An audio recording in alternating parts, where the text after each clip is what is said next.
लेकिन इस चरण के पूरे पूर्वांचल की हवा बदल रहा है।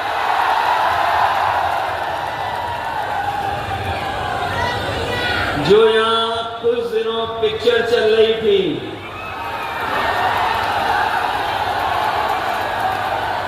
कुछ दिनों से यहां कुछ पिक्चर चली थी, कुछ दिनों के लिए, वो सुनने में आ रहा है पिक्चर पिट गई है। और ये अभिनय करने वाले, डबल इंजन वाले अभिनय जो कर रहे हैं दिल्ली से और यहां से, ये जो अभिनय करने वालों का इस बार सफाया करने का मन हमारे हाथ, और जो गुस्सा जनता का देखा है भारतीय जनता पार्टी के खिलाफ, जो गुस्सा हमें दिखाई दिया पहले चरण में, वो गुस्सा बढ़ता चला जा रहा है। और 7वां चरण जब आएगा तो जनता का गुस्सा 7वें आसमान पर होगा। बताओ, भारतीय जनता पार्टी का सफाया होना तय हो गया कि नहीं हो गया?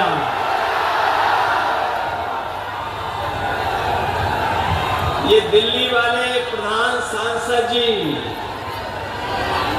ये दिल्ली वाले जो प्रधान सांसद जी हैं, वो शहजादों से घबराए हुए हैं। आप लोगों ने सुना होगा, अपना और भाषण भूल करके आजकल शहजादों में भाषण दे रहे हैं। ये शहजादों में भाषण देने वाले शहजादों से इसलिए घरवाए हुए हैं, इस बार शहजादे शय भी देने जा रहे हैं और मात भी चुनाव में उनको देने का काम करेंगे। जब वोट की गिनती होगी, जब वोट की गिनती होगी, ये 4 जून को जब वोट की गिनती होगी, उस दिन 4 जून को जब 12 बजे के लगभग वोट गिनती आगे बढ़ रही होगी, उस समय देश में एक पिक्चर रिलीज होगी। उसका नाम होगा एक थी भारतीय जनता पार्टी। जब 4 तारीख को 12 बजे के बाद एक पिक्चर रिलीज होगी और उसका नाम होगा एक थी भारतीय जनता पार्टी। बताओ, उत्तर प्रदेश से इस बार सफाया होने जा रहा है कि नहीं होने जा रहा है? उत्तर प्रदेश वाले स्वागत भी अच्छा करते हैं, उत्तर प्रदेश वालों ने स्वागत भी अच्छा किया था, लेकिन इस बार विदाई भी इनकी बड़ी धूमधाम से होने जा रही है। और आपको, हमको इन्होंने, बताओ, जबरदस्ती वैक्सीन लगवा दी थी कि नहीं लगवा दी थी? कोई बचा तो नहीं जिसने वैक्सीन नहीं लगवाई? ये हमारे पुलिस के भाई लोग हैं, ये लोग लगवाना नहीं चाहते थे, लेकिन सरकार ने इनको जबरदस्ती लगवा दी। और अब पढ़ लिया होगा, सुनने में आया होगा कि जिनके वैक्सीन लगी है वो बीमार जल्दी हो जाएंगे, हार्ट अटैक जल्दी हो जाएगा। ये बात पता है कि नहीं पता है? और वही कंपनी वाले जिन्होंने हमें आपको वैक्सीन लगवाई, वो अब कह रहे हैं कि हम वैक्सीन वापस ले लेंगे। बताओ, कोई तरीका हो जब शरीर में वैक्सीन पहुंच जाए, वो वैक्सीन बाहर कैसे आएगी? बताते हैं हमें कोई, बताओ, कोई रास्ता है इसका? इन्होंने धोखा दिया कि नहीं दिया? न केवल धोखा दिया हमें और आपको, बल्कि इलेक्टोरल बॉन्ड के बहाने इन्होंने सबसे पैसा वसूल लिया। जिनसे वैक्सीन लगवाई उनसे भी पैसा वसूल लिया।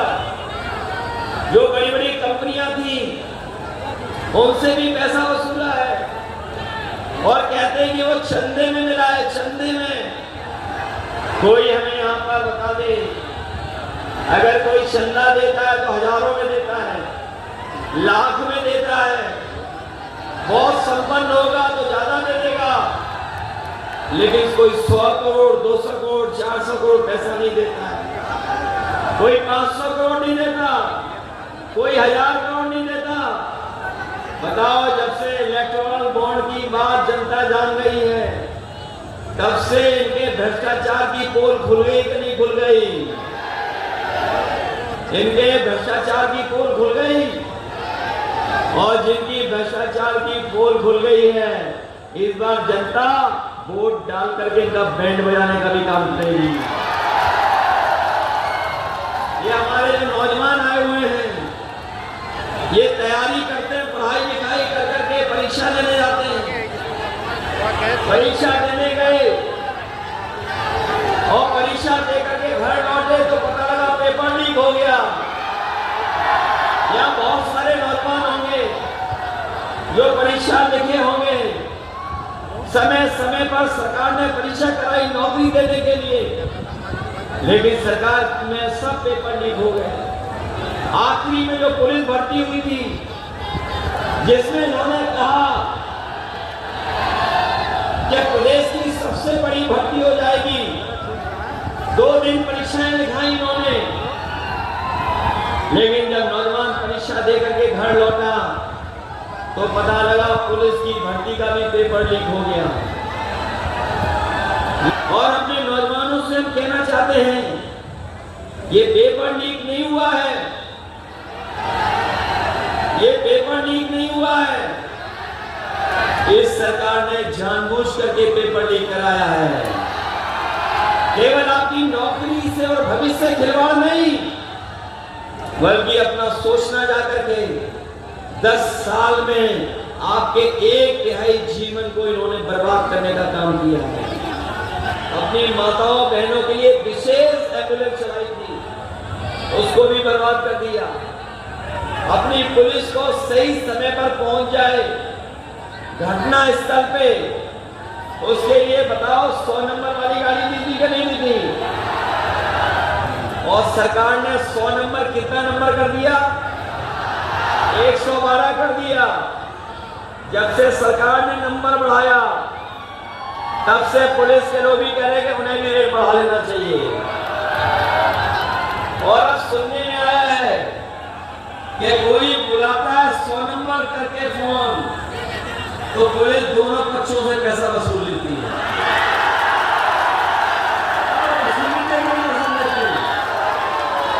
इस सरकार ने भ्रष्टाचार बढ़ा कि नहीं बढ़ा? इसलिए हम आपसे विशेष निवेदन करने आए हैं, आप लोगों से मदद मांगने आए हैं। आपको पता होगा कि समाजवादी पूर्वांचल एक्सप्रेसवे हम लोगों ने आजमगढ़ और गाजीपुर को जोड़ने के लिए दिया था, और ये देश की अच्छी सड़कों में होती, लेकिन हमारे उल्टे पुल्टे मुख्यमंत्री जी ने बताओ कैसी सड़क बना दी, गड्ढे वाली सड़क बना दी। आप रफ्तार से नहीं चल सकते हो। बताओ सड़क दी आपको कि नहीं दी? और किसी ने नहीं मांगी थी, हम लोगों ने अपने आप दे दी थी। कहां पर घर बन रहा है हमारा? सेहदा में, मधुरी रोड के बगल सेहदा में बन रहा है। सेहदा में जमीन भी ले लिया है और वहां पर घर बनाने का काम भी हो रहा है। लखनऊ से जितना समय लगता है हमें सैफई पहुंचने में, उतना ही समय लगता है पूर्वांचल एक्सप्रेसवे पे जब चढ़ जाते हो लखनऊ से, और जब उतरते हैं तो उतना ही समय लगता है जितना समय लगता है सैफई, उतना ही समय लगता है आजमगढ़ पहुंचने में। और अगर सैफई में घर है हमारा, हमने जगह यहां भी ले ली है और बड़ी जगह ले ली, जिससे ही अपने साथियों से मिल भी सकेंगे, मिल भी लिया करेंगे। और इन बीजेपी वालों ने नक्शा नहीं पास होने दिया, तो हम भी समाजवादी हैं, हमने भी दूसरा रास्ता ढूंढ लिया और घर बना दिया वहां पर। जब 4 जून के बाद आएंगे तो उसी घर में हम समाजवादी लोग एक दूसरे को मिठाई खिलाएंगे। तो अच्छे दिन वादा करने वाले अच्छे दिन लाए क्या? कम से कम 4 जून को खुशियों के दिन आएंगे, अब हम लड्डू बांटेंगे एक दूसरे को। और अपने किसान भाइयों कह के जा रहे हैं, बीजेपी वालों ने उद्योगपतियों का कर्ज माफ किया 25 लाख करोड़, हमारे किसानों का लाखों लाख रुपया नहीं माफ किया। अपने किसान भाइयों को, गरीब भाइयों को कह के जा रहे हैं, गाँव के लोगों को, कि 4 जून के बाद जब सरकार बनेगी तो अपने किसानों का और गाँव में रहने वालों का भी कर्ज माफ होगा। कर्ज माफ होगा, बल्कि हमारी माताएं बहनें यहाँ बैठी हैं, इन्हें हम लोग पेंशन दे रहे थे, इनकी पेंशन खत्म कर दी। हम लोग 3000 रुपए देना चाहते थे, इन्होंने हमारी सरकार नहीं बनने दी। हमने कहा हम 6000 रुपए महीना देंगे, इन्होंने झूठ बोल करके जनता को गुमराह कर दिया। लेकिन अपनी माताओं बहनों को कह के जा रहे हैं, आप लोग वोट देना, मदद करना, सरकार बनने के बाद अपनी गरीब माताओं को 1 लाख रुपए उनके अकाउंट में पहुंचाने का काम हम लोग करेंगे। 1-1 लाख आपके अकाउंट में पहुंचेगा। जहां हमारा बुनकर भाई बहुत तकलीफ परेशानी में रहता है, उसकी आर्थिक स्थिति अभी बेहतर नहीं हुई है, ये जो बाजार है उसमें चीजें भी नहीं पहुंच पा रही हैं।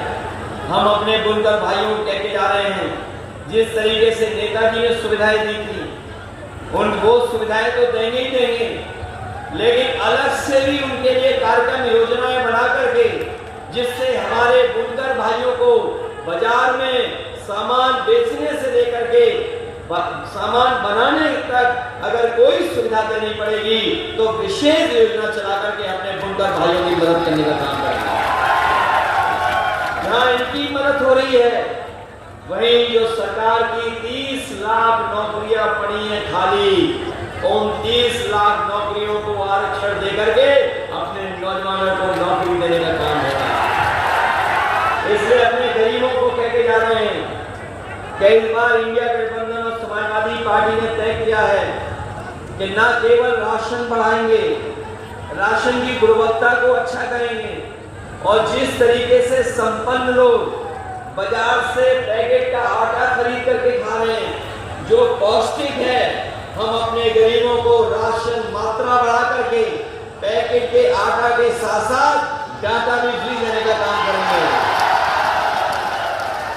पौष्टिक आटा इसलिए कि इनका स्वाद बेहतर हो, और डाटा इसलिए कि जिससे इनको पढ़ाई लिखाई आगे बढ़ने में और आगे की पढ़ाई करने में इनको मदद मिले। इसलिए मदद करोगे सब लोग, सहयोग करोगे। अरे ऐसा तो नहीं कन्नौज से पीछे रह जाओ आप लोग, ये गढ़ है तो और जो लोकसभा है उनसे आगे रहोगे कि नहीं रहोगे? बताओ, रिकॉर्ड मतों से जिताओगे? जब देश की सबसे बड़ी जीत हो, देश की जो सबसे बड़ी जीत हो, बताओ आजमगढ़ उसमें शामिल होगा? शामिल कर दोगे? अपने बूथ को बचाओगे? इधर सुनने में आया है बीजेपी के लोग नए नए तरीके अपना रहे हैं, उन तरीकों से सावधान रहोगे? ये कुछ और तरीका निकालने बूथ पे लूटने का, उससे सावधान रहोगे? अगर ये रोके तो रुक तो नहीं जाओगे? बूथ पे वोट डालोगे अपना पूरा?